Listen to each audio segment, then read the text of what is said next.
그 예수님의 공생애는 요단강에서 세례를 베풀고 있는 세례 요한에게 찾아가서 예수님이 세례를 받음으로 시작된다는 것은 아주 뜻깊고 아주 인상적이고 그리고 아주 충격적인 것입니다.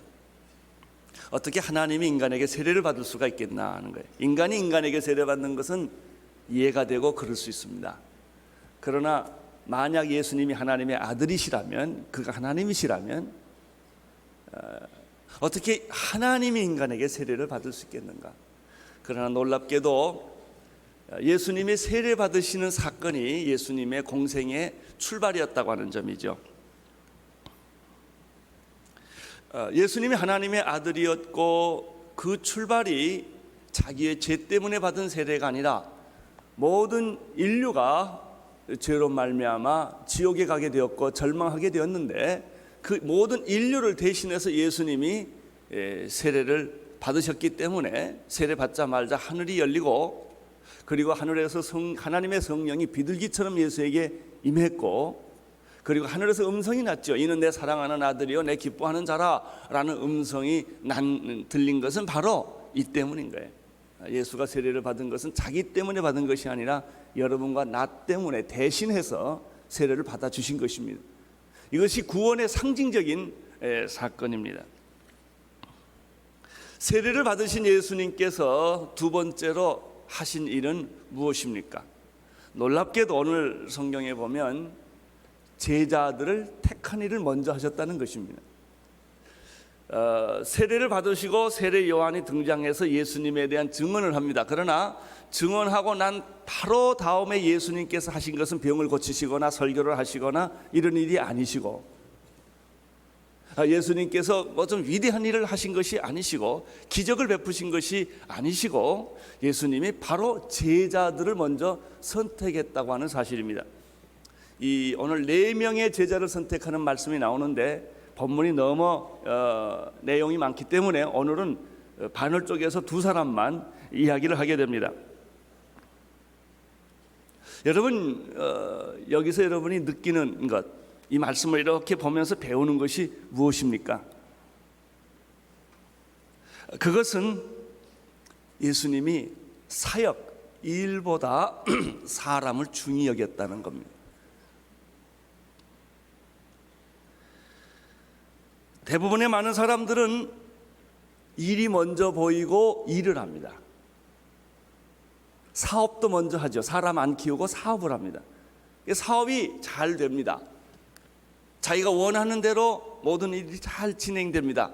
그 다음에 여러분들이 어떤 딜레마에 겪습니까? 사람 키우지 않는 딜레마에 빠지게 됩니다. 일은 다 됐고 일은 많은데 일을 감당할 만한 사람, 일을 맡길 만한 사람이 없는 거예요.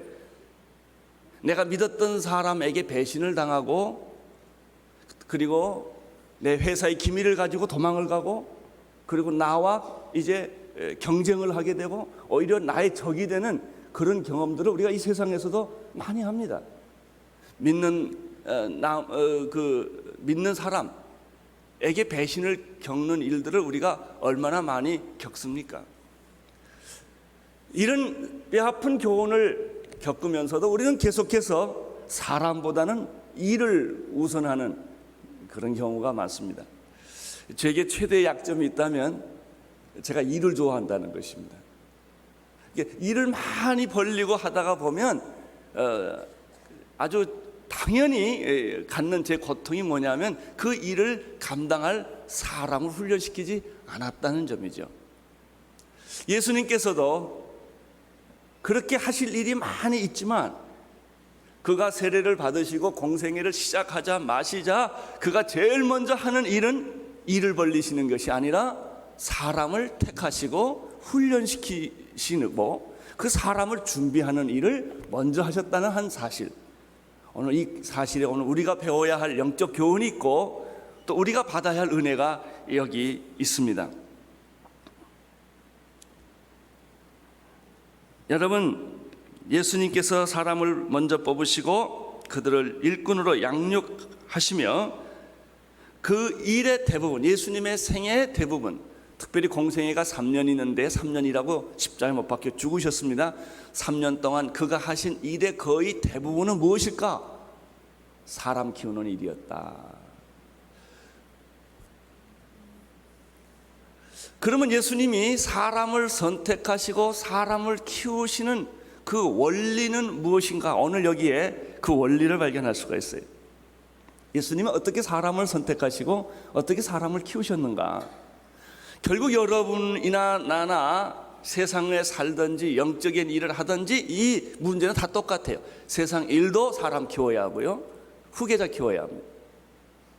그래야 내가 했던 일들이 내가 죽은 후에도 계속될 수가 있고, 내가 만들어 놓은 기업도 계속할 수도 있는 것이고, 내가 이루어진 학문도 누군가에 의해서 계속될 수가 있는 거죠. 결국 사람 키우는 거예요.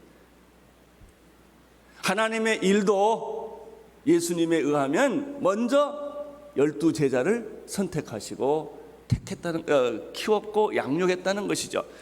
그러면 그 제자들이 처음부터 완벽했느냐? 아니에요. 예수님이 죽을 때까지 실수 연발에 부족한 인간들을, 연약한 인간들을 택하셔서 그들이 문제를 만들고 실수를 하고 속을 새기는 걸 다 겪으면서 죽을 때까지 그들을 예수님이 양육하고 키웠다는 것이죠. 여기에 은혜가 있습니다. 예수님의 제자 선택의 원리는 무엇일까? 소수정예라는 것입니다. 예수님 많은 사람 택하지 않으셨어요. 오늘은 먼저 4사람 택해요. 오늘 12명 심사해서 다 합격시키는 게 아니고, 이렇게 하루에 다 끝내는 게 아니고, 한 사람 한 사람 양육을 하고 선발을 했다고 하는 것입니다.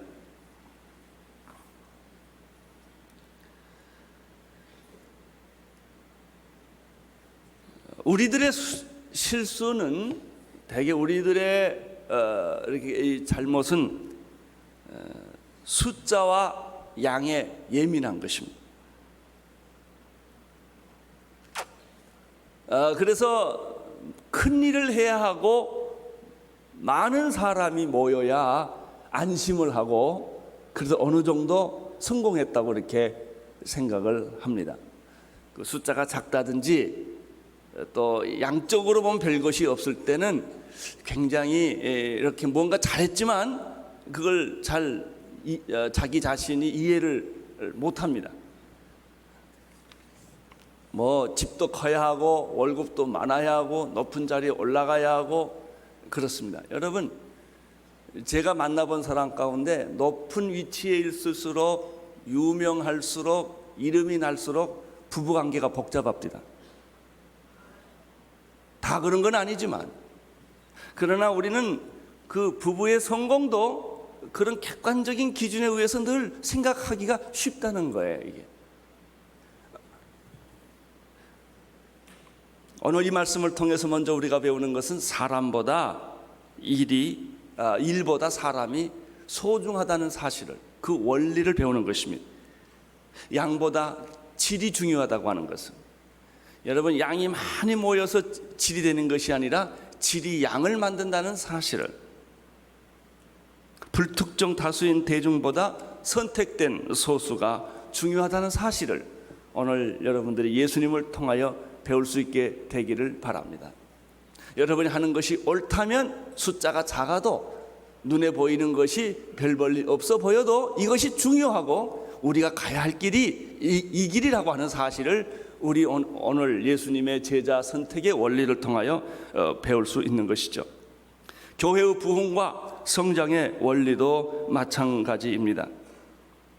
교회는 한 사람 한 사람이 그리스도의 제자로 부름을 받고 훈련을 받고 사역을 할 때, 교회는 그 본질, 본영의 사명에 이룰 수가 있는 것입니다. 특별히 이 오늘 말씀은 우리 교회에 적용되는 말이고 제게 적용되는 부분이 참 많습니다. 앞으로 오늘의 교회를 어떻게 이끌고 갈 것인가, 벌써 우리는 생각지도 못하게 큰 집단이 됐어요. 우리가 인간적으로 감당할 수 없는 이 큰 집단이 됐는데, 앞으로 온누리 교회가 방향을 어디에다 초점을 모으고 가야 할 것인가 하는 문제죠. 나는 오늘 이 말씀을 준비하고 묵상하다가 우리 온누리교회 초창기 그 스피릿을 다시 생각을 하게 됐습니다. 우리가 최초에 12가정 정도가 모여서 한남동 횃불회관 다락방을 빌려가 지하실에서 참 소수의 사람들과 같이 교회를 시작할 때 우리 꿈이 얼마나 컸고 가슴이 얼마나 흥분되었는지 몰라요. 그때 나는 교인들을 다 개인적으로 만났고 식사를 했고 시간을 보냈고 신방도 했고 이걸 다 했는데 요즘은 제가 그 일을 못합니다. 그 대신 우리 목사님들이 이제 30배, 60배, 100배 열매처럼 저를 대신하는 우리 장로님 목사님들이 이제 그 역할을 다 하게 돼서 여러분을 만납니다.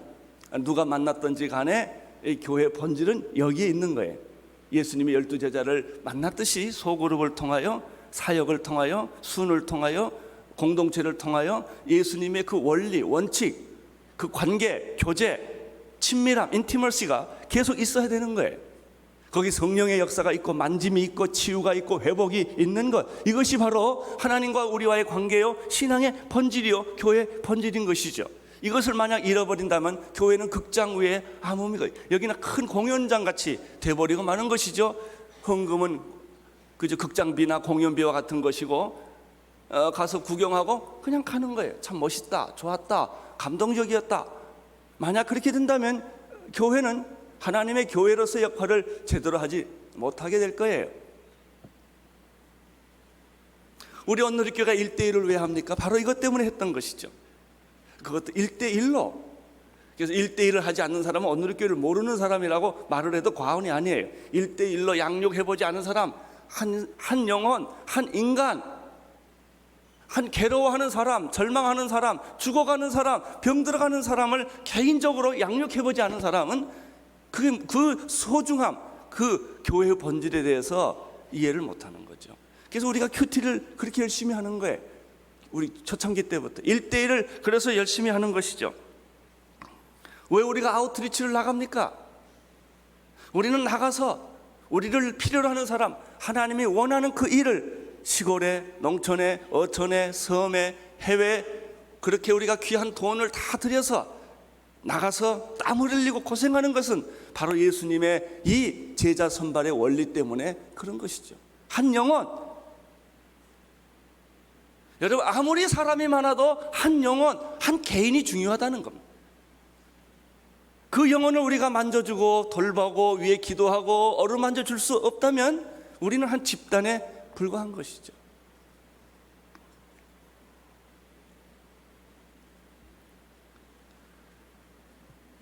그래서 여러분, 이래서 교회가 제자 양육이 중요합니다. 제자 양육이 없는 교회는 교회 본질에 접근하기가 아주 어렵습니다. 아무리 교인이 많아지고 교회가 크다 할지라도 이 예수님의 정신, 이 예수님의 원리, 제자 선발의 원리, 소수 정예의 원리, 개인적인 만남의 이 원리는 약화될 수가 없다는 것입니다. 이것을 잃어버리면 교회는 본질을 잃어버리게 되는 것입니다. 자, 그러면 예수님께서 오늘 본문은 4사람의 제자를 선택하는데 오늘 2사람만 보고 나중에 또 2사람에 관한 얘기를 하겠습니다. 제일 먼저 예수님의 제자로 부름을 받은 사람이 안드레라고 하는 사람인데 베드로가 아니고 안드레라고 하는 것입니다. 이 안드레는 어떤 사람이고 어떻게 예수님에 의해서 제자로 불림을 받았는가 하는 것은 아주 흥미있는 일입니다. 35절에서 38절까지 한번 쭉 같이 읽어보도록 하겠습니다. 시작. 또 이튿날 요한이 자기 제자 중 2사람과 함께 섰다가 예수의 다니심을 보고 말하되 보라 하나님의 어린 양이로다. 2 제자가 그의 말을 듣고 예수를 쫓거늘 예수께서 돌이켜 그 쫓는 것을 보시고 물어 가라사대 무엇을 구하느냐 가라되 랍비여 어디 계시니까 하니 랍비는 번역하면 선생이라. 예수님의 첫 번째 제자는 아주 놀랍게도 세례 요한의 제자였다는 것입니다. 세례 요한의 제자 중에서 택해서 예수님의 제자가 된 것입니다. 우리는 여기서 또 안드레의 경우를 보면 제자란 아무나 택해진 것이 아니라 잘 훈련되고 준비된 사람 중에서 뽑는다는 것을 알 수가 있습니다. 여러분, 세례 요한의 제자가 되는 것은 쉬운 일이 아니에요. 광야에서 살아야죠. 석청과 메뚜기를 먹어야죠. 약대 털옷과 허리띠를 띠야죠. 사람 없는 곳에서 세례 요한처럼 집도 없이 외롭고 고독하게 살아가는 그런 삶을 살았던 것이죠. 세례 요한만 그렇게 살았겠어요? 제자들도 같이 그렇게 공동생활을 했겠죠. 여러분, 험한 생활하는 건 쉬운 일 아닙니다. 또 육체적 고통을 겪으면서 사는 거, 주거 환경이 나쁜 데서 사는 거, 음식이 나쁜 데서 사는 거, 환경이 나쁜 데서 사는 거요, 보기는 멋있어 보여도 실제로 살아보면 굉장히 고통스러운 거예요. 예수님의 제자들이 그렇게 세례 요한의 제자들이 세례 요한과 함께 그렇게 살았다는 얘기는 세례 요한의 제자들이 굉장한 수준의 사람들이었고 훈련된 사람이었다고 하는 것을 볼 수가 있죠.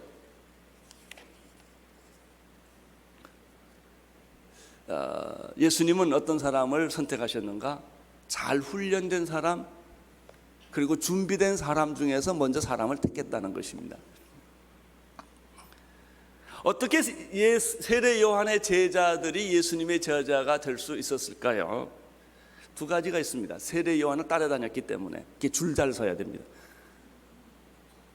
세례 요한의 제자였기 때문에, 세례 요한의 관심은 예수님이었기 때문에, 예수님이 지나가신 걸 보고 세례 요한이 뭐라고 그랬죠? 보라, 세상 죄를 지고 가는 하나님의 어린 양이로다. 이것은 세례 요한의 메시지의 요체예요. 핵심이에요. 결론이에요. 전부예요. 보라, 세상 죄를 지고 가는 하나님의 어린 양이로다. 내가 저 사람을 위하여 이 세상에 태어났고 저 사람을 위해서 살다가 저 사람을 위해 죽을 거다. 이게 세례 요한이에요. 내가 가지고 있는 인생의 모든 의미, 모든 것은 다 이 한 분을 위한 것이다. 세례 요한은 그렇게 생각을 했죠. 그 말을 누가 들었습니까? 제자들이 그 말을 들은 거예요. 자기 스승이 하는 말을 들은 거예요. 우리 스승의 결론이 뭐냐? 우리 스승의 비전이 무엇이냐? 우리 스승의 목표가 뭐냐? 인생의 의미가 뭐냐? 그들이 따라다녀 보니까 예수였다는 것이죠. 예수였다. 나는 여러분의 비전, 여러분의 목표, 여러분의 인생 전체가 예수가 되기를 바랍니다. 여러분을 만나는 사람, 여러분을 찾아오는 사람, 여러분에게 배우는 사람이 배울 것은 여러분의 학문이나 여러분의 노하우가 아니라 예수 그리스도, 우리 스승은 예수님만 얘기한다.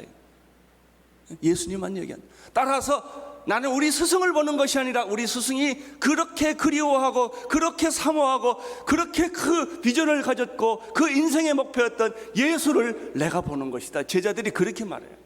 그게 제자입니다. 내 제자란 없습니다. 예수님의 제자일 뿐이죠. 이 세례 요한의 제자들이 세례 요한을 보면서 배운 것은 예수였다. 보라, 세상 죄를 지고 간 하나님의 어린 양이었다. 자, 그들 세례 요한과 함께 섰다가, 이 섰다가가 중요합니다. 줄 잘 섰다는 얘기예요.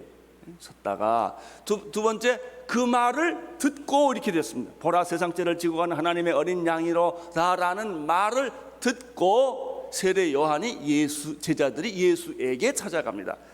37절을 한번 다시 볼까요? 37절 시작. 두 제자가 그의 말을 듣고 예수를 쫓고는 이렇게 되어 있어요. 35절, 36절은 제자들이 거기에 섰다가라는 단어가 나와요. 섰다가 세례 요한이 하는 말을 뭐하고? 듣고. 여러분, 온누리교회는 하용조 목사의 제자는 없어야 합니다.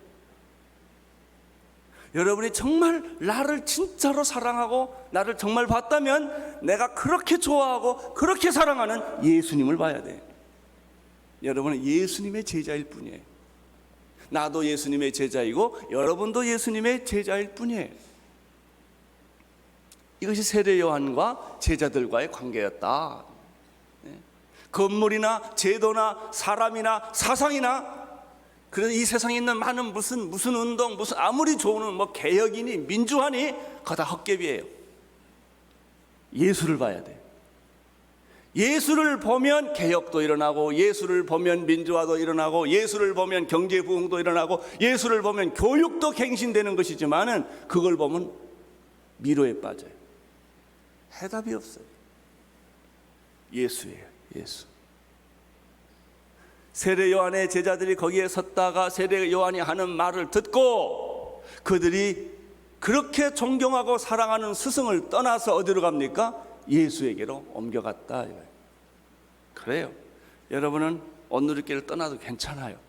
하영조 목사를 떠나도 아무 상관이 없어요. 예수에게만 간다면, 예수님이 원하는 대로 간다면 그게 정도예요. 그렇게 하셔야 돼요. 그게 우리가 주님을 따르는 길이다. 사람이 원하는 것을 하는 것이 아니라 예수님이 원하는 것을 하는 것이 정도다. 예수님의 그 세례 요한의 제자들은 훈련을 잘 받은 거예요. 자기 스승을 떠날 수 있기 때문에. 38절에서 자기를 찾아온 세례 요한의 제자를 보고 예수님이 이렇게 질문하시죠. 뭐라고 그랬죠? 너희가 무엇을 구하느냐? 세례 요한의 제자들은 이렇게 대답합니다. 랍비여 어디 계십니까? 이렇게 물었습니다. 재밌는 것은 예수님께서 누구를 찾느냐 이렇게 묻지 않고 무엇을 구하느냐라고 물었다는 겁니다. 예수님의 제자들은 당신은 누구십니까? 라고 묻지 않고 당신이 사시는 곳은 어디입니까? 라고 물었다는 것입니다.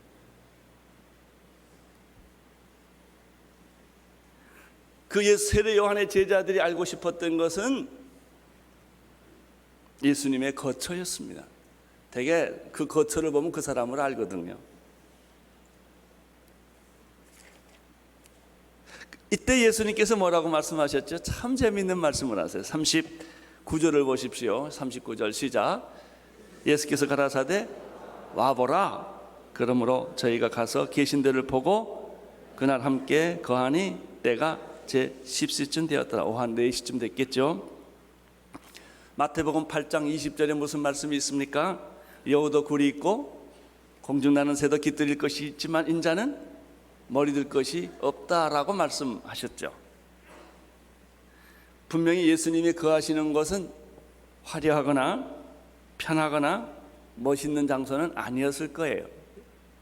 예수님께서 그렇게 말씀을 하셨기 때문에 오늘은 이곳 내일은 저곳 아마 이렇게 소박하게 사셨고 소박하게 잡수셨고 그러셨을 겁니다. 그런데 예수님이 뭐라고 하셨어요? 와 보라라고 했어요. 여러분 누추하게 사는데 꼭 오십시오. 꼭 오십시오. 이렇게 말하는 건 쉬운 일이 아니에요. 좀 괜찮고 이렇게 다 보여줄만 할 때 와보라는 것은 괜찮은데 아유 뭐 이런 데서 다 사나. 제가 영국에 한 2년 반 있는 동안에 존 스타트 목사님이라는 집에 초대를 받았습니다. 그분은 미국의 빌리 그레함처럼 이 구라파에 있는 존 스타트 목사님인데 아주 모든 사람이 좋아하고 존경하는 석학이기 때문에 그 집에 초대를 받고 간다는 것은 굉장히 흥분될 일이라 눈이 오는 겨울이었는데요. 아주 그날 우리는 저녁을 초대받기 때문에 점심도 좀 많이 안 먹고 그 다음에 우리 아들하고 조그만 애하고 이제 이 큰 어른한테 초대받아서 가니까 너무 좋아가지고 갔어요. 갔더니 그분이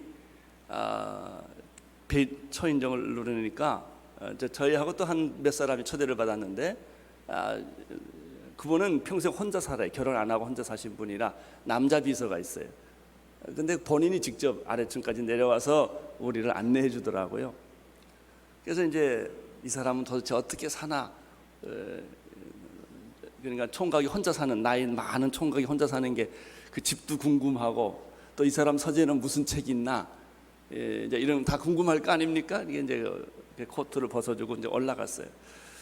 그래서 뭐 이제 차 한 잔을 놓고 이제 이런 얘기 저런 얘기하고 뭐 잘 왔다 그리고 뭐 이제 이런 아주 재밌는 얘기를 서로 나누는데 이제 저녁 식사가 됐는데 밥을 먹자요. 밥을 먹자 그러더니 내놓는 음식이 맥도날드 햄버거 같은 거 있죠. 그것도 사왔더라고요. 어디 가서 딱 햄버거 하나 그리고 생주스도 아니고 탱주스 그 가루 주스 있죠. 그거를 대접을 해요. 그 대신 이제 그 시간에 맞춰 따끈따끈하게 주는데 먹으라고, 하나 더 먹을 수 있다고 더 먹으라고. 그래서 저희는 굉장히 좀 황당했어요. 이렇게 좀 나이스한 디너일 줄 알았는데 그냥 이렇게 싸진 칩하고 이렇게 해서 딱 주더라고요. 근데 이 주는 표정이 절대 갈등이 없어요. 갈등도 없고 미안한 것도 없고 많이 먹어라, 이거 많이 먹어라. 그래서 이제 그걸 벗겨가지고 이제 먹었죠. 근데 이분의 관심은 먹는 데 관심이 있는 게 아니고 와서 이야기하는 데 관심이 있다. 먹는 것은 그래서 간단하게 치우고 그 다음에 1시간 이상을 이런 얘기 저런 얘기를 하는데, 제가 그 사실 하나 때문에 두고두고 지금까지 그 인상이 있어요. 참 좋은 저녁이었다. 내가 잊을 수 없는 저녁 초대였다. 제가 이분 그 밑에서 런던 인스티튜트에서 한 학기 공부를 했는데, 우리는 밥을 먹으면 꼭 설거지를 해야 합니다. 그래서 저도 날에 가서 이제 설거지를 하는데, 존 스타트 목사님 저보다 키가 크시거든요. 이렇게 봐보면 그 사람이 내 옆에 와서 같이 설거지를 하는 거예요. 이 만남이라는 게 이런 거구나. 삶이라는 것이 이런 거구나. 뭐가 중요한가 하는 것을 제가 그때 그분을 통해서 배웠어요. 자, 보십시오. 세례 요한의 제자들이 예수님의 사는 것을 가보고 나서 충격을 받은, 그리고 그들이 바로 그 순간에 결정을 한 거예요. 내가 이제 세례 요한의 제자를 끝내고 예수님의 제자가 돼야 되겠구나. 예수님의 사신 것을 보고 그와 함께 거하기 시작을 한 거예요.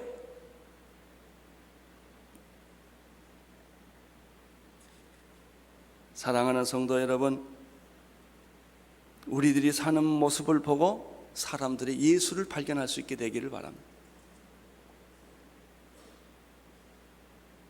우리 언누리교회를 와보고 난 걱정해. 언누리교회가 비교적 다른 교회보다는 좀 좋거든요. 잘생겼거든요. 사람도 많거든요. 시설도 좋거든요.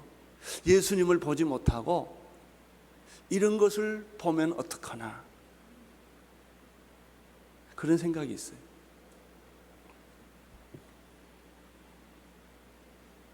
여러분, 진정한 교회는 교파나 건물이나 교회 숫자나 헌금의 양이나 프로그램에 있지 않습니다.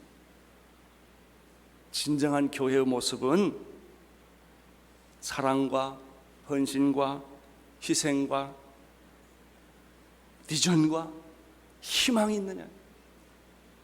비록 우리가 가진 것은 별 볼일 없고 우리의 지위는 높은 것도 없지만, 그러나 이 공간에 오면, 이 집단에 오면 정말 희망이 넘치고 서로가 서로를 격려하고 서로가 서로를 돕고 서로 양보하고 서로 축복하고 서로 하나 되는 그런 희생과 헌신과 아름다운 모습, 그런 것이 이 교회에 있느냐, 이 중요해. 와보라. 예수님이 하셨어요. 와보라. 나 있는데 와보라. 내 집에 와봐라. 내 부엌에 와봐라.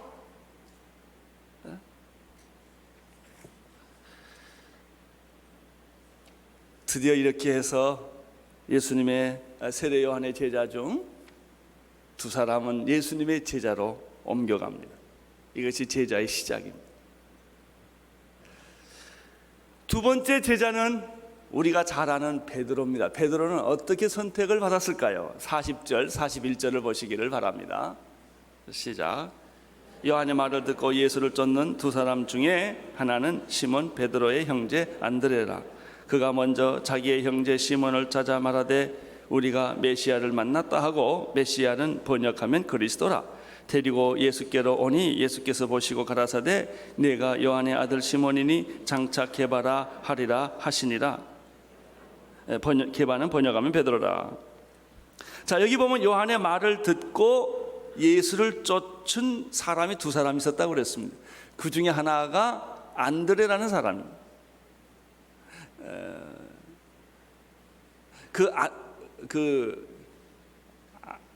앙드레 킴 있죠? 안드레가 되었으면 좋겠어요, 그 사람이. 이름대로. 그 안드레가 그 중에 하나인데, 그 안드레라는 사람에게는 형이 하나 있었어요. 그 사람이 그 유명한 베드로라는 사람입니다. 시몬 베드로. 안드레가 메시아를 만나서 예수님이 사는 것을 가서 보시고, 가서 사는 걸 보고, 그 다음에 그 기쁨과 감격이 너무나 크고 흥분을 했어요. 그리고 제일 먼저 생각하고 찾아온 사람이 누구였냐면 자기 형 베드로였다, 그런 얘기입니다. 여기서 배우는 메시지는 무엇입니까? 앙드레가 메시아를 만나서, 예수님을 만나서 뭐 말할 수 없는 기쁨, 보물을 찾은 것처럼 그 기쁨을 맨 먼저 전해주고 싶은 대상이 자기 형이었다는 거예요.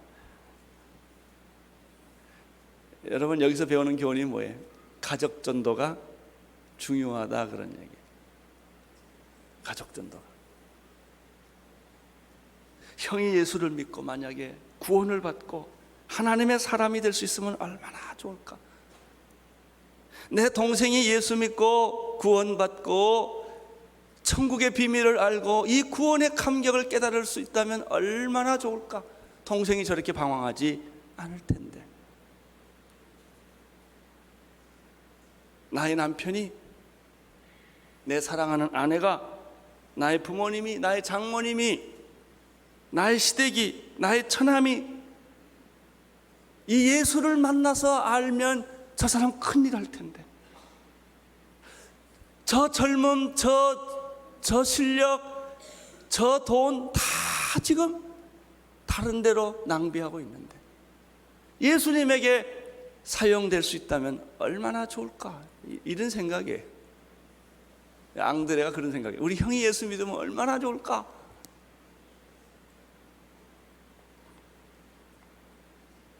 시편 133편 1절에 보면 형제가 연합하여 동거하며 어찌 그리 선하고 아름다운 거. 형제가 예수 믿는 거요, 참 보기 좋아요. 보기 좋아. 내 대부분 또 형들, 가족이 예수 믿으면요 한 교회를 안 다닙니다. 형은 이 교회 다니고 동생은 저 교회 다녀요. 그것도 이상해. 둘이 같이 교회 안 다니더라고요. 근데 여기를 보면 그 경쟁, 대개 이거 왜냐하면 경쟁해서 그러거든요, 서로가. 여러분, 형제가 사랑하는 거 얼마나 좋아요. 나는 최근에 우리 교회를 오시는 한 교수님을 만났는데 그분은 암 전문의 의사였다가 목사가 되신 분이에요. 그런데 이분도 이제 신학 박사가 돼서 교수가 됐고, 또 이분의 처남이 있어요. 처남도 교수가 돼서 고든 코넬 교수로 이번에 갔더라고요. 그러니까 처남과 같이 신학교 가서 목사가 돼가지고 교수가 둘 다 됐는데, 그걸 보니까 참 보기가 좋더라고요. 그거 얼마나 좋아요. 사돈이 같이 예수 믿고, 예? 형제가 같이 예수 믿고, 그래서 하나님의 일을 가족끼리 같이 하고, 형도 하고 동생도 하고 삼촌도 하고 아우도 하고 누님도 하고, 이렇게 전부 하는 게 그 얼마나 좋아요. 이런 면에서는 저희 가족은 복받은 가족 중에 하나입니다. 저희 형님이 목사고요, 저희 누님이 목사 부인이고요, 셋째인 제가 목사고요, 넷째 하나가 좀 아직도 아니에요. 해외에서 사는데 변호사 부인이에요. 그리고 다섯째가 우리 그 김중원 선교사, 하신주 선교사고요. 여섯째가 하영인 선교사예요. 그래서 가족 전체가 다 부름받아 나손님을 하니까 그 참 좋아요. 형제가 연합하여 동거하며 어찌 그리 선하고 아름다운 거. 내 아들이 목사 되면 얼마나 좋겠어요. 내 딸이 선교사로 가면 얼마나 좋겠어요. 예? 이 가족이 하나님의 일을 같이 하는 거예요. 이게 안드레에게 있었다는 거예요. 주 예수를 믿으라. 그리하면 너와 내 집이 구원을 얻으리라. 나는 여러분의 가족들 중에서 위대한 하나님의 일꾼들이 나타나기를 바랍니다. 근데 안드레가 그 베드로에게 전도를 했는데 여기서 또 하나 우리가 건질 게 있어요. 뭐냐면 안드레보다 베드로가 더 큰 인물이었다는 거예요. 여러분, 내가 큰 그릇이 아닌 것 때문에 고민하지 마세요. 큰 그릇을 데려오면 돼요.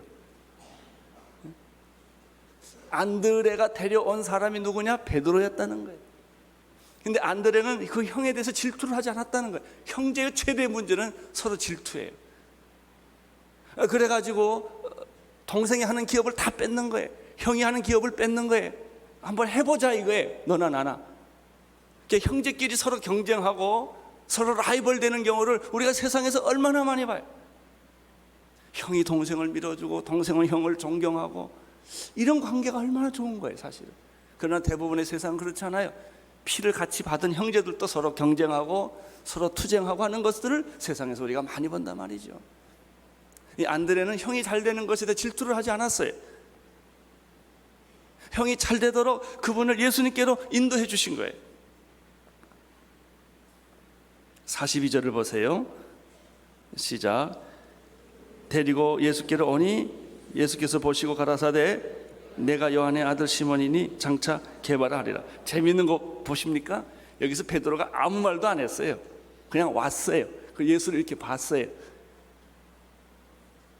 그런데 예수님이 뭐라고 그랬냐면 내가 시몬이지 이름 바꿔 내 이름은 게바야, 딱 이랬다고요. 자, 우리가 여기서 안드레의 경우는 훈련되고 세례 요한에서 잘 준비된 사람이 제자로 선택됐지만 베드로 같은 경우는 또 전혀 다른 스타일이라는 거예요. 자, 여기서 배우는 게 하나님이 우리를 부르실 때 여러 종류의 여러 배경에 있는 사람을 하나님이 택한다는 것이죠. 꼭 공부 잘하고 훈련된 사람만 택하는 것도 아니고 뭐 다 깨닫고 아는 사람만 택하는 것도 아니고, 누구 마음에? 하나님 마음. 하나님 마음에, 예수님 마음이에요. 예수님이 베드로를 데려오는 걸 보자마자 예수님은 베드로의 현재를 보지 않고 미래를 봅니다. 원래 베드로라는 그 요한의 아들 시몬이라는 말은 평범한 이름이고 우유부단하고 불안정한 사람이라는 뜻이에요. 그게 베드로의 현주소예요. 시몬의. 내가 요한의 아들 시몬이지. 예수님 그러신 거예요. 예수님이 보신 것은 뭐예요? 베드로의 현재를 보지 않았어요. 베드로의 미래를 봤어요. 그 안에 있는 엄청난 잠재력을 예수님이 보신 거예요. 사랑하는 성도 여러분, 예수님은 여러분의 현재를 보시지 않고 여러분의 미래의 엄청난 잠재력을 보시고 계신다는 사실입니다. 현재 우리는 별 볼 일 없어요. 준비가 안 됐어요. 성격이 급해요. 나는 정말 하나님이 쓸만한 그릇이 아니에요. 그러나 예수님의 관점은 거기가 아닙니다. 내가 나를 따르면, 내가 내 제자가 되면, 이제 내가 내 말 가운데 거하면 너는 변화를 받을 것이다. 변화를 받게 되면 10년 후에, 5년 후에, 20년 후에 너는 이러한 위대한 하나님의 일꾼이 될 것이다. 예수님이 그걸 본 거예요.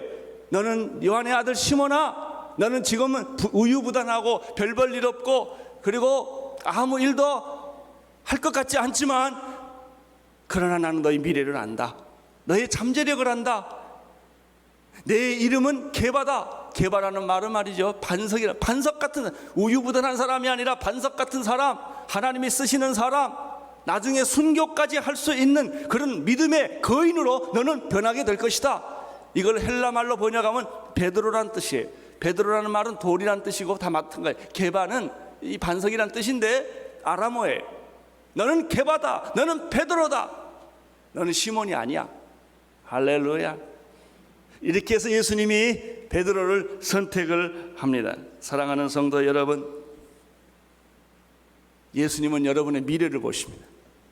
그럼에도 불구하고 우리는 오늘 우리의 현재를 보고 자기를 자학하고 환경을 원망하고 부모를 원망하고 내 자신을 열등함에 빠져 있고 자신의 미래를 보지 못하고 자신 안에 있는 위대한 잠재력을 보지 못하고 우리는 우리의 미래의 창을 닫고 우리는 우리를 좌절시키고, 여러분, 좌절시키는 게 우리 스스로가 아니에요.